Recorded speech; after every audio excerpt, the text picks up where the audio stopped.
बिस्मिल्लाहिर्रहमानिर्रहीम। हमल का ज़ाया होना यानी कि मिसकैरेज। क्या आपका हमल बार बार ज़ाया हो रहा है? हमल का बार बार ज़ाया होना खतरनाक साबित हो सकता है। हमल के दौरान किन चीज़ों और कामों से एहतियात ज़रूरी है? मुकम्मल मालूमात के लिए वीडियो के आखिर तक लाजमी देखिएगा। अस्सलाम वालेकुम नाज़रीन, उम्मीद करती हूँ आप सब खैरियत से होंगे। आज मैं बात करूंगी हमल के ज़ाया होने के बारे में, यानी मिसकैरेज क्यों होता है, इसकी क्या वजूहात हो सकती हैं, औरत को किस तरह पता चलता है कि इसको मिसकैरेज हो गया है। तो सबसे पहले ये बताना है कि मिसकैरेज बेसिकली होता क्या है। It is the death of foetus, यानी कि बच्चा पैदा होने से पहले ही इसके यूट्रस के अंदर डेथ हो जाना। यूजुअली ये वो बच्चे होते हैं जिनके अंदर हार्ट बीट अभी प्रेजेंट नहीं होती। अर्ली प्रेगनेंसी में यानी 13 to 20 वीक्स के अंदर अंदर मिसकैरेज होने के चांसेस बहुत ज्यादा होते हैं। अगर औरत को यूजुअली ब्लीडिंग हो रही हो तो मिसकैरेज के चांसेस ऑब्वियसली होते हैं। तो इस सूरत में डॉक्टर एक टेस्ट ट्रांसवेजाइनल अल्ट्रासाउंड करते हैं मोस्टली, जिसमें ये मालूम हो जाता है कि बेबी की हार्ट बीट है या नहीं। 7 to 8 वीक्स के अंदर ये प्रोसीजर होता है। अगर बच्चे की हार्ट बीट मौजूद है तो 95% चांसेस होते हैं कि यहाँ तक आपको ब्लीडिंग भी हो रही हो, इसके बावजूद प्रेगनेंसी एंड तक जाएगी। अगर औरत की फर्स्ट प्रेगनेंसी ही में मिसकैरेज हो तो 40% चांसेस होते हैं कि दूसरी बार भी मिसकैरेज ही होगा।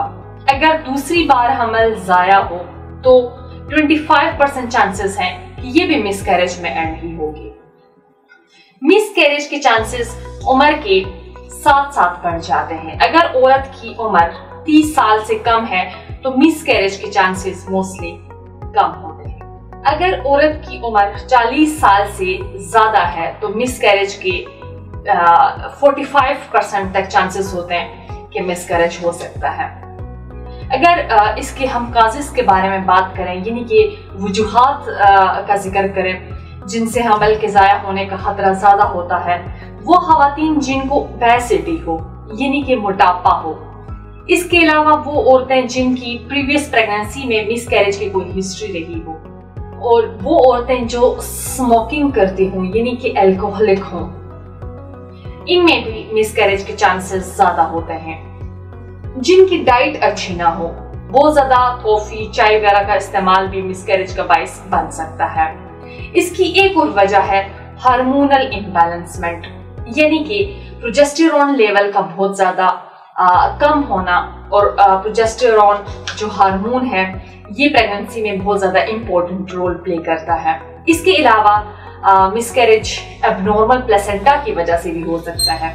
ये वो जगह या कनेक्शन कह सकते हैं जहां से मदर और बेबी के दरमियान ब्लड फ्लो जाती है। औरतों में वीक सर्विक्स भी मिसकैरेज की वजह बनता है, क्योंकि सर्विक्स इतना ज्यादा कमजोर होता है कि वो बेबी को होल्ड नहीं कर पाता। डाइट अच्छी ना होने की वजह से भी बहुत ज्यादा वजन का बढ़ जाना, अंडरवेट भी इसकी वजह हो सकता है। इसके अलावा अगर औरत को अंडरलाइन डिजीज यानी कि डायबिटीज, हाई ब्लड प्रेशर या इनकी कोई मेडिसिन वगैरह से भी मिसकैरेज के चांसेस बढ़ सकते हैं। अगर मिसकैरेज के कुछ साइन एंड सिम्टम्स के बारे में बात करें, यानी कि अलामात के बारे में बात करें, तो कभी कभी 7 से 8 हफ्तों के दौरान जो प्रेगनेंसी होती है, इससे औरत को पता ही नहीं चलता कि इसका मिसकैरेज हो गया है, क्योंकि औरत को लगता है कि नॉर्मल पीरियड्स आ रहे हैं, क्योंकि इसे पीरियड्स के सिम्टम्स महसूस होते हैं, जैसे कि लोअर बॉडी में क्रम्प्स स्वेयर होते हैं, लोअर बैक पेन होता है, और इसमें कभी कभी लो ब्लीडिंग भी हो जाती है। कभी सिर्फ किसी औरत को हल्की फुल्की स्पॉटिंग हो जाती है, किसी सूरत में बहुत ज्यादा हैवी ब्लीडिंग होती है, लेकिन प्रेगनेंसी के तमाम सिम्टम्स खत्म हो जाते हैं। अब मैं प्रेगनेंसी को एंड तक ले जाने के लिए कुदरती जड़ी बूटियों पर मुश्तमिल हर्बल तरीके इलाज के बारे में अगर बताती चलूं, खवातीन के तमाम अमराज मिसकैरेज के लिए कुदरती तरीके इलाज बहुत फायदेमंद है। तासीद वाहना के काबिल माहिरीन, हुक्मा, डॉक्टर्स, लेडी डॉक्टर्स, फार्मासिस्ट और साइंटिस्ट ने बेऔलादी की मशहूर रूहानी मौलज हकीम डॉक्टर तारिक महमूद तासीर की जेर सरपरस्ती मुख्तलिफ इकसाम की जड़ी बूटियों पर तहकीक के बाद बार बार हमल जाया होने का बेहतरीन हर्बल इलाज मुतारफ कराया। तासीद वाहना के इस इलाज से बहुत से बेऔलाद जोड़े औलाद जैसी नेमत से सरफराज हो चुके हैं। तासीद वाहना की तमाम अद्वियात हर तरह के केमिकल साइड इफेक्ट से पाक और मुकम्मल तौर पर कुदरती हैं।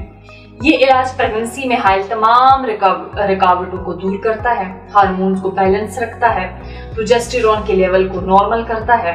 इसके अलावा खवातीन जिनका वजन बहुत ज्यादा है, इनके वजन को कंट्रोल करने में भी मुफीद है। इस इलाज के बाद हजारों खवातीन शफायाब हो चुकी हैं और एक नॉर्मल जिंदगी बसर कर रही हैं। तासीद वाहना का इलाज औरत को अंदरूनी और बहरूनी तौर पर सेहतमंद करके औलाद के काबिल बनाता है। तासीद वाहना का कुदरती जड़ी बूटियों पर मुश्तमिल इलाज आपकी औलाद को सेहतमंद और मुकम्मल हुदूहाल के साथ जन्म देने में मावन है। वो खवातीन जिनका हमल बार बार जाया हो रहा है और वो इस इलाज को एक दफा लाजमी आजमाएं, कुदरती इलाज पर भरोसा रखें और अपनी परेशानियों से छुटकारा पाएं। अब अगर हम कुछ ग़िज़ाएं और एहतियाती तदाबीर के बारे में जिक्र करें जिन पर अमल करके प्रेगनेंसी को एंड तक लेकर जाया जा सकता है। ताज़ा सब्जियां और सैलड का इस्तेमाल लाजमी करें या मिक्स सब्जी पकाकर खाएं। इसके अलावा फ्रेश फ्रूट्स का लाजमी इस्तेमाल करें, लेकिन फ्रूट को अच्छी तरह धोकर छिलका उतार कर खाएं। कच्चा दूध प्रेगनेंसी में हरगिज इस्तेमाल ना करें। इसके अलावा मेथी दाना भी हरगिज इस्तेमाल ना करें, क्योंकि फ्रूट और सब्जियों के इस्तेमाल से 70% तक हमल जाया होने के चांसेस कम हो जाते हैं। गर्म और तेज मसालेदार खानों से परहेज करें। कोल्ड ड्रिंक्स, जंक फूड, तमाम बेकरी की बनी हुई अशिया से परहेज करें। नेचुरल फूड का इस्तेमाल ज्यादा से ज्यादा करें। हाइजीन का खास ख्याल रखें। पुरसुकून और खुशगवार माहौल में रहें। जिस हद तक हो सकता है खुद को स्ट्रेस से दूर रखें। प्रेगनेंसी के दौरान कोशिश करें कि हल्की फुल्की वर्जिश जरूर करें, वॉक करें, योगा करें, खुद को पुरसुकून रखें। इसके मुतालिक मजीद मालूमात और रहनुमाई के लिए हमारा यूट्यूब चैनल तासीद वाहना विजिट कीजिएगा। वो तमाम खवातीन जो बार बार मिसकैरेज की वजह से परेशान हैं, वो आज ही अपॉइंटमेंट लेकर तासीद वाहना जरूर तशरीफ लाएं। मुकम्मल चेकअप के बाद अपना इलाज करवाएं, अपनी अधूरी खुशियों को पूरा करें। आप हमें स्क्रीन पर नीचे दिए गए नंबर पर कॉल करके अपना मसला भी बता सकती हैं। ताहम वो खवातीन जो किसी वजह से क्लिनिक नहीं आ सकती, वो अपनी रिपोर्ट्स व्हाट्सएप करके घर बैठे अद्वियात मंगवा सकती हैं। अगले प्रोग्राम में एक नए मौजू के साथ दोबारा हाजिर होंगी। तब तक के लिए मुझे दीजिएगा इजाजत। खुदा हाफिज।